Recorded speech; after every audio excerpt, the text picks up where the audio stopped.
ప్రభునందు ప్రియులైన మీకందరికీ యేసుక్రీస్తు ప్రభువారి నామములో శుభవందనాలు తెలియజేస్తూ ఉన్నాం. దైవజనులు బ్రదర్ భక్త సింగ్ గారి పరిచర్యలో నుండి దైవ మర్మములు. ఆగస్టు 23.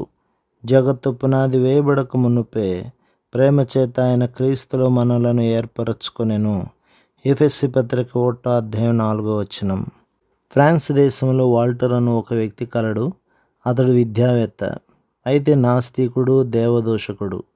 అతడు మరణించక పూర్వము రోగి ఆయను. అప్పుడు అతని భయము చెప్పనలవి కాదు. రాత్రుల యందు భయంకరమైన కేకలు వేసేవాడు.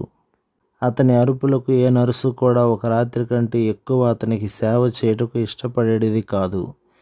అతని ముఖంలో భయము తప్ప మరేదియూ కనిపించదు. అతనిలోని భయమును బట్టి అతడు చూచుటకే ఘోరముగా నుండెను.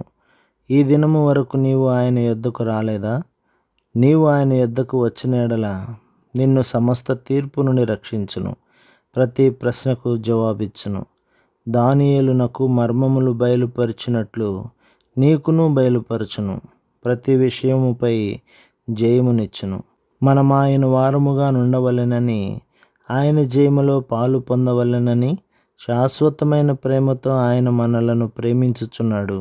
ఆయన ఒక గొప్ప ఉద్దేశముతో ఏర్పరచుకొనెనని మనము ఎఫెసీ పత్రిక 1వ అధ్యాయం 4:23లలో చూడగలము. ప్రభు మిమ్మును, మీ కుటుంబమును, మీ సంఘమును దీవించి ఆశీర్వదించునుగాక. ఆమెన్.